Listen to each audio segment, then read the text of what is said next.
जय हिंद दोस्तों, स्वागत है आप लोगों का हमारे चैनल टारगेट विद अजय में। आज की इस वीडियो में हम लोग जो नवीन सर की यूपी पुलिस के लिए हिंदी की बुक है उसी से हम लोग जिस चैप्टर वाइज रिवीजन कर रहे थे, तो जिसके अंतर्गत हम लोग आज के इस वीडियो में चैप्टर नंबर 4 के अंतर्गत शब्द विचार तत्सम तद्भव का रिवीजन करने वाले हैं। तो आइए शुरू करते हैं इस वीडियो को। और जिनको भी PDF चाहिए, डिस्क्रिप्शन में टेलीग्राम का लिंक है, आप लोग वहाँ से भी डाउनलोड कर सकते हैं।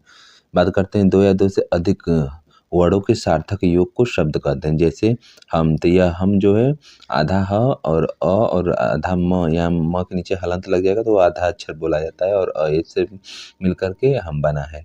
शब्दों का वर्गीकरण निम्न आधारों पर किया जाता है। जैसे उत्पत्ति के आधार पर शब्दों के 4 भेद हैं। जैसे शब्द 4 प्रकार कौन कौन से हैं? तत्सम, तद्भव, देशज, विदेशज होते हैं। और वहीं पे रचना के आधार पर शब्दों के भेद पूछे तो रचना के आधार पर शब्दों के टोटल 3 भेद होते हैं। जैसे कि रूढ़ शब्द, यौगिक शब्द और योग रूढ़ शब्द। और अर्थ के आधार पर शब्दों के भेद पूछे तो यह 2 होते हैं। जैसे कि सार्थक शब्द होता है एक, और दूसरा जो है निरर्थक शब्द होता है।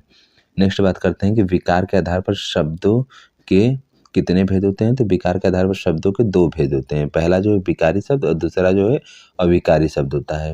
नेक्स्ट है कि तत्सम शब्द। तत्सम शब्द जो है संस्कृत भाषा से लिए गए हैं। वे शब्द जो यथावत हिंदी में ग्रहण कर लिए गए हैं तत्सम शब्द कहलाते हैं। जैसे उच्च, एकत्र, अग्नि आदि, ये सब तत्सम शब्द हैं। और वहीं पे तद्भव शब्द की बात करते हैं तो संस्कृत भाषा के ऐसे शब्द जो कुछ रूप परिवर्तन के साथ हिंदी में प्रचलित हैं, वे तद्भव शब्द कहलाते हैं। जैसे ऊंचा, इकट्ठा, आग आदि। नेक्स्ट है कि तद्भव और तत्सम शब्दों को पहचानने के नियम। तो इसके कुछ प्रमुख नियम दिए गए हैं। जैसे कि पहला है कि जिन शब्दों में छ, जिसे छतरी कहते हैं, हो, वह शब्द प्रायः तत्सम शब्द होगा। और तत्सम शब्द का तद्भव रूप बनाते समय ये जो छ होगा या तो ख या फिर छ में बदल जाता है। जैसे पक्षी, पक्षी का जब बनेगा तो उसका पंक्षी हो जाएगा। और भिक्षा का बनेगा तो यह जो छ है वह ख में बदल करके भीख हो जाएगा। और ऋछ का रिछ हो जाएगा। लक्ष्मण का लखन इत्यादि होता है। नेक्स्ट दूसरा नियम है कि तत्सम शब्दों में श्रवण होता है, जो तद्भव शब्दों में स में बदल जाता है। जैसे श्रावण का सावन हो जाएगा, श्रृंगार का श्रृंगार हो जाएगा, और श्रृंग का श्रृंग इत्यादि होता है। और नेक्स्ट तीसरा नियम है कि तत्सम शब्दों में प्रयुक्त हुआ सवर्ण तद्भव रूप में स हो जाता है। जैसे शिक्षा, शिक्षा जो है उसका सीख हो जाएगा। और वहीं पे सुकर का जो है सुअर हो जाएगा। और साग का साग होगा, और शुष्क का सूखा हो जाएगा, और शुंड का शुंड इत्यादि होता है। चौथा है कि तत्सम शब्दों में स वर्ण का प्रयोग होता है। और जैसे कि पौष, तत्सम शब्दों में स वर्ण लगा रहेगा तो वो तत्सम ही हो गए। विष्ट, पृष्ठ, पुष्कर, वाष्प इत्यादि। नेक्स्ट पांचवा है कि तत्सम शब्दों में वह वर्ण होता है जो उसके तद्भव रूप में ब में बदल जाता है। जैसे वानर का बंदर होगा, और वज्रांग का बजरंग, और वाड़ी का बनिया, और वर यात्रा का बारात इत्यादि होता है। नेक्स्ट बात करते हैं कि तत्सम तद्भव कुछ दिए गए हैं, तो इसकी बात करते हैं तो अक्षर या फिर आखर का अक्षर हो जाएगा तत्सम। और अंगूठा का तत्सम अंगुष्ठ हो जाएगा। और नेक्स्ट है अमूल का अमूल्य हो जाएगा, और अटारी का अट्टालिका हो जाएगा। वहीं पे अगुआ का अग्रणी हो जाएगा, और अकाज का अकार्य होगा। अंगरखा का अंगरक्षक हो जाएगा, अंगीठी का अंगिष्ठिका हो जाएगा, और अखरोट का अक्षोट होगा, और अदरक का अदरक होगा, और अमावस का अमावस्या होगा। नेक्स्ट है अंधेरा, अंधेरा जो है अंधेरा का हो जाएगा अंधकार, और अखाड़ा का अक्षवाट हो जाएगा, और अचरज का आश्चर्य हो जाएगा तत्सम। नेक्स्ट यहाँ इस तरफ तद्भव दिए गए हैं और इस तरफ तत्सम दिए गए हैं, जिसमें से दही, दही का हो जाएगा दधी, और दांत का हो जाएगा दंत, दिया का हो जाएगा दीपक, दर्शन का होगा दर्शन, धुआं का धूम, और धीरज का धैर्य होगा, और नखत का नक्षत्र, नीम का नींब, और नारियल का नारिकेल, और नींद का निद्रा होगा, और पुत का पुत्र होगा, और पलंग का पर्यंक होगा। नेक्स्ट है पंक्षी, पंक्षी का पक्षी होगा। और वहीं पे पत्थर जो है पत्थर का प्रस्तर होगा, और पत्र का पत्र हो जाएगा, पत्ता का पत्र होगा, और पछतावा का पश्चाताप होगा, और पैदल का पदाती होगा, और पाहन का पषाण होगा, पूरब का पूर्व होगा, बहू का वधु होगा, भिक्षु का वृश्चिक होगा, और ब्याह का विवाह हो जाएगा। वानर का तत्सम रूप वानर होगा, और भीख का तत्सम रूप भिक्षा होगा, और भीतर का अभ्यंतर होता है। नेक्स्ट है माथा, माथा जो है माथा का मस्तक हो जाएगा, और वहीं पे मक्खी का मक्षिका होगा, मुंह का मुख होगा, मछली का मत्स्य होगा, मोर का मयूर होगा, मिट्टी का मृत्तिका होगा, और मीत का मित्र होगा, मेढक का मंडूक होगा, और मोती का मौत्रिक तत्सम होगा, और मौर्य का मुकुट होगा। नेक्स्ट है मनुष्य का। मानुष जो है उसका मनुष्य तत्सम होगा, मोक्ष का शमश्रु होगा, और मकड़ी का मरकट्टी होगा, रात का रात्रि होगा, लंगोट का लिंगपट्ट होगा, और लहू या फिर खून का रक्त होगा, और ससुर का स्वसुर होगा, और श्रृंगार का श्रृंगार होगा, और सोना का स्वर्ण, सुई का तत्सम रूप सूचिका या फिर सूची होगा, और वहीं पे सपना जो है सपना का स्वप्न होगा, और साप जो है साफ का सर्प हो जाएगा, और सुनार जो है सुनार का स्वर्णकार तत्सम हो जाएगा, और वहीं पे साड़ी का साटिका होगा, और सावन का श्रावण होगा, सीख का शिक्षा, सुअर का सुकर होगा, सूखा का शुष्क हो जाएगा, और सफ़ेद सूरज का सूर्य हो जाएगा, और सफ़ेद का श्वेत होगा, सिंह का श्रृंग होगा, हाथ का हस्त होगा, हिरन का हरीड़ होगा, और होली का होलिका हो जाएगा, और हल्दी जिसे हरिद्री भी कहते हैं उसका हरिद्रा हो जाएगा तत्सम रूप। बात करते हैं देशज शब्दों की, तो वे शब्द जिनकी उत्पत्ति की मूल का पता न हो परंतु वे शब्द प्राय प्रचलन में हो, देशज शब्द कहलाते हैं। जैसे वे शब्द समांतर क्षेत्रीय भाषाओं में प्रयोग किए जाते हैं, जैसे लोटा, डोंगा, कटोरा, खिड़की, जूता, खिचड़ी, पगड़ी इत्यादि।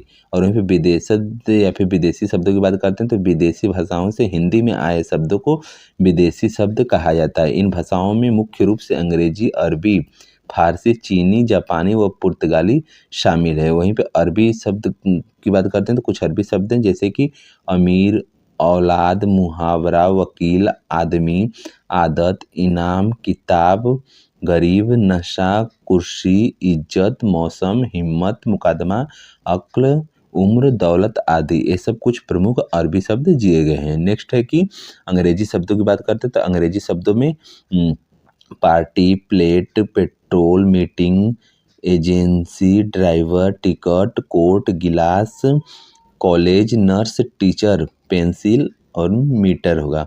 वहीं पर rail, class, doctor, film, tyre, school, paper, car, cake आदि ये सब अंग्रेजी शब्द हैं। और वहीं पे नेक्स्ट फारसी शब्दों की बात करते हैं, तो फारसी शब्दों में गुलाब, बीमार, खामोश, हमेशा, होशियार, गवाह, आसमान, गिरोह, खर्च, खजाना, दर्जी, तनख्वाह, गिरफ्तार, चश्मा, अखबार, खुद, शादी, दिल आदि। और वहीं पे पुर्तगाली शब्दों की बात करते हैं, तो आलमारी, गमला, अचार, आल्पिन, गोदाम, पिस्तौल, मेज, आलू, काजू, कमीज, गोभी, बाल्टी, तौलिया, पतीता, चाबी, फीता आदि ये सब पुर्तगाली शब्द हैं। नेक्स्ट है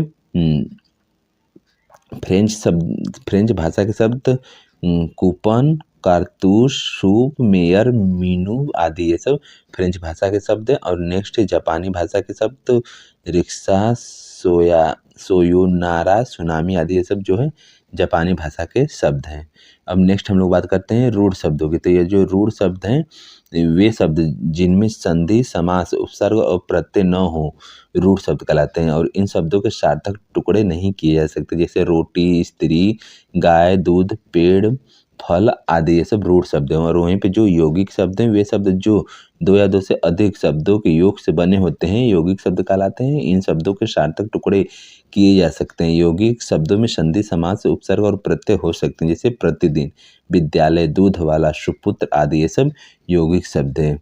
यौगिक शब्दों को अलग किया जा सकता है और वहीं पे जो रूढ़ शब्द है उनमें कोई भी अलगाव नहीं हो सकता। और नेक्स्ट बात करते हैं योग रूढ़ शब्दों की, तो वे शब्द जो किसी अन्य अर्थ की ओर इशारा करते हैं योग रूढ़ शब्द कहलाते हैं। बहुव्रीहि समास के सभी उदाहरण जो हैं योग रूढ़ शब्द होते हैं, जैसे गजानन, गिरिधर, त्रिनेत्र, लंबोदर आदि ये सब जो है विशेष अर्थ की ओर इशारे कर रहे हैं। जैसे गजानन गणेश जी के लिए और त्रिनेत्र भगवान शिव के लिए, लंबोदर गणेश जी के लिए, इसलिए ये सब योग रूढ़ शब्द के अंतर्गत आएंगे। और नेक्स्ट बात करते हैं सार्थक शब्दों की, तो जिन शब्दों का कोई ना कोई निश्चित अर्थ अवश्य होता है, जैसे चाय, रोटी, पानी, लस्सी आदि ये सब सार्थक शब्द कहलाते हैं। उसके बाद निरर्थक शब्दों की बात करते हैं, तो जिन शब्दों का कोई भी अर्थ नहीं होता, जैसे वाय, वोटी, वानी, वस्सी आदि ये सब निरर्थक शब्द होते हैं।